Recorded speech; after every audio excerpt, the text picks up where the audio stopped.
Pandian store சீரியலில் today எபிசோடில் செந்தில் வந்து நல்லா தூங்கிட்டு இருக்காங்க. கண்ணை முழிச்சு பார்க்குறாங்க. பார்த்தா மணி 10:30 மணிக்கு மேலே ஆகுது. அதுக்கு அடுத்ததாக வந்து பார்த்தீங்கன்னா, என்ன இது 10:30 மணிக்கு மேலே ஆகுது, இந்த மீனா வேற எங்கே தான் போனா அப்படின்னு சொல்லிட்டு மீனாவை வந்து தேடிக்கிட்டு இருக்காங்க. அதுக்கு அடுத்ததாக வந்து பார்த்தீங்கன்னா, இவாளை காணுமே அப்படின்னு சொல்லிட்டு ஃபோன் பண்ணுறாங்க. மீனா இருந்துட்டு, நான் எங்கேயும் போகலைங்க, நான் ஆஃபீஸில் தான் இருக்கேன். ஆஃபீஸ்க்கு போனீங்க, என்னை எழுப்பிட்டு போயிருக்கலாம்ல, நீ ஏன் என்னை எழுப்பாமல் போனேன் அப்படின்னு சொல்லிட்டு நம்ம செந்தில் வந்து சத்தம் போட்டுட்ருக்காங்க. நேற்று அந்த பேச்சு பேசுனீங்க, எப்படி நான் உங்களை எழுப்புறது, எழுப்புனா மட்டும் நீங்கள் சீக்கிரமாக எந்திரிச்சிருவா போகிறீங்க, அதனால தான் நான் அமைதியாக கிளம்பி வந்துட்டேன் அப்படின்ற மாதிரி மீனா வந்து சொல்லிடுறாங்க. ஒரு காஃபியாவது போட்டு வச்சுட்டு போயிருக்கல பாரு. ஆமாம், இவ எதுவுமே சொல்லலை, இதில் காஃபி வேற போட்டு தந்துடுவா அப்படின்னு சொல்லிட்டு செந்தில் வந்து ரொம்பவே கோவப்படுறாங்க. அதுக்கு அடுத்து தான் இந்த சைடு வந்து பார்த்திங்கன்னா, நம்ம பாண்டி இருந்துட்டு கடையில் வேலை பார்த்துட்ருக்காங்க. அதுக்கு அடுத்து தான் நம்ம சரவணன் இருந்துட்டு, நீ நல்லா தானே இருக்க அப்படின்னு சொல்லிட்டு பாண்டியன் இருந்துட்டு சரவணன்கிட்ட கேட்டுட்ருக்காங்க. நான் நல்லா தான்ப்பா இருக்கேன், குமரேசம் அம்மா கிட்ட ஃபோனில் பேசினேன்டா, அவர் ஏதோ கடைக்கு இனிமேல் வரமாட்டேன்ற மாதிரி தான் பேசிக்கிட்டு இருக்காரு, கூடிய சீக்கிரமாக கடைக்கு ஒரு ஆளை போடணும் அப்படின்னு சொல்லிட்டு பாண்டியன் வந்து சொல்லிக்கிட்டு இருக்காரு. அதுக்கு அடுத்து தான் இந்த பக்கம் நம்ம மயில் இருந்துட்டு ரொம்பவே வருத்தத்தோடு இருக்காங்க. பாக்கியம் இருந்துட்டு வந்து சாப்பிடுவா மயில் அப்படின்ற மாதிரி சொல்கிறாங்க. இல்லைம்மா, எனக்கு சாப்பாடெல்லாம் வேண்டாம் அப்படின்ற மாதிரி மயிலும் வந்து சொல்லிவிட்டுறாங்க. அதுக்கடுத்ததா இவ்வளோ நேரம் சாப்பிடாம இருந்தால் உடம்பு என்னத்துக்கு ஆகுறது, வந்து சாப்பிடுவா அப்படின்ற மாதிரி சொல்கிறாங்க. ஆமாம் ப்ளீஸ்மா, என்னை விட்டுடு, எனக்கு சாப்பாடெல்லாம் வேண்டாம் அப்படின்ற மாதிரி மயில் வந்து சொல்லிக்கிட்டு இருக்காங்க. வெளியே வந்து சார் யாராச்சும் இருக்கீங்களா அப்படின்னு சொல்லிட்டு போஸ்ட் பண்ண அப்படின்ற மாதிரி சொல்லிடுறாங்க. அதுக்கு அடுத்ததான் யாரும் கூப்பிட்றாங்க. கடங்காரங்க யாருன்னா வந்தால் நான் இல்லைன்னு சொல்லி விட்டுரு அப்படின்ற மாதிரி பாக்கியம் வந்து சொல்லிடுறாங்க. சரிம்மான்னு சொல்லிட்டு சுடர் போகிறாங்க.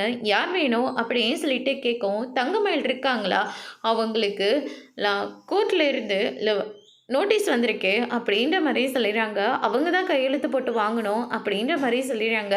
அதுக்கு அடுத்து தான் மயிலை போய் கூப்பிடுறாங்க. ஒரு வேளை மாமா தான் வந்திருக்காரா, ஆனால் வெளியே யாரும் கூப்பிட்ட மாதிரி தானே இருந்தது, அப்படின்னா மாமா என்னை பார்க்கறதுக்காக வந்திருக்காரா அப்படின்னு சொல்லிட்டு ரொம்பவே சந்தோஷமாக போகிறாங்க. நீங்கள் தான் மயிலா? ஆமாம் சார், நான் தான் மயில். நீங்கள்? நான் கோர்ட்டில் இருந்து வந்துட்டுருக்குமா, நானும் ஒரு ஜூனியர் லாயர் தான். இந்தாங்க நோட்டீஸு, சரவணன் வந்து உங்களுக்கு நோட்டீஸ் கொடுத்துருக்காரு அப்படின்ற மாதிரி சொல்லி கொடுக்குறாங்க. அதை பார்த்த உடனே மயில் இருந்துட்டு பயங்கரமாக அழ ஆரம்பிச்சிடுறாங்க. என்னாச்சும்மா, அவர் ஏதோ சும்மா சொல்கிறாருன்னு பார்த்தா என்னை உண்மையாகவே டிவோர்ஸ் பண்ணுறதுக்காக நோட்டீஸ்லாம் அனுப்பி விட்டுருக்காருமா அப்படின்ற மாதிரி அதுலேருந்து ஆர்ப்பாட்டம் பண்ணிகிட்ருக்காங்க. அதுக்கடுத்து தான் மயில் வந்து அழுந்துக்கிட்டே இருக்காங்க.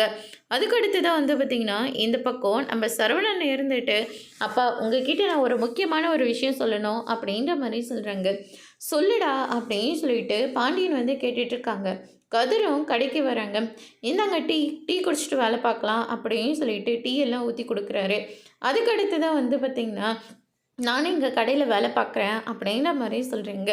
நீங்கள் வேலை பார்த்தா அங்கே ட்ராவல்ஸை யாரை பார்த்துக்கிறது, அதெல்லாம் என் ஃப்ரெண்ட்ஸ் பார்த்துப்பாங்க. ராஜியும் அடிக்கடிக்கு அங்கே ட்ராவல்ஸ் ஆண்ட போயிட்டு தான் இருக்கா அப்படின்ற மாதிரி சொல்லிடுறாங்க.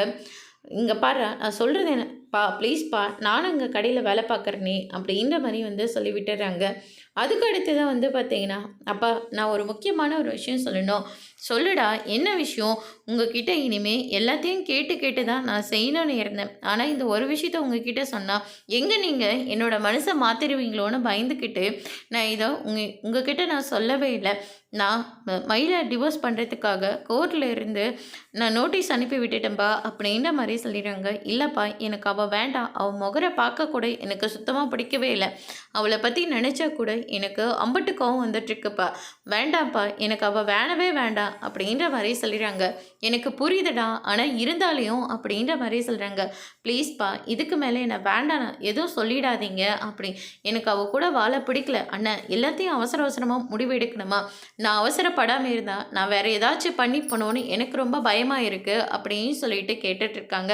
அதுக்கு அடுத்ததா, சரிடா, இனிமேல் இது உன்னோட வாழ்க்கை, நீ தான் முடிவு எடுக்கணும், நான் இந்த முடிவு எடுக்கிறதுக்கு பதிலாக நீங்கள் உங்கள் வாழ்க்கையை முடிவு எடுத்தால் தான் இதில் எல்லாத்துக்கும் சரியாக இருக்கும் அப்படின்ற மாதிரி வந்து சொல்லிடுறாங்க. அதுக்கு அடுத்து தான் வந்து பார்த்திங்கன்னா, கதிர் இருந்துட்டு, "நீ அவசரமா முடிவெடுக்கிறியோன்னு தோணுதுன்னு." "இல்லடா, அவசரப்படலைன்னா கண்டிப்பா நான் ஏதாவது ஒண்ணு பண்ணிப்பேன்." அப்படின்ற மாரி சரவணன் வந்து சொல்லிறாங்க. இத கேட்டோனே பாண்டியன் வந்து ரொம்பவே ஷாக் ஆகுறாங்க. "இங்க பாருடா, உனக்கு என்ன தோணுதோ அத நீ பண்ணு. உனக்கு துணையா நாங்க எல்லாரும் இருப்போம்." அப்படின்னு சொல்லிட்டு பாண்டியன் வந்து சொல்லிறாங்க.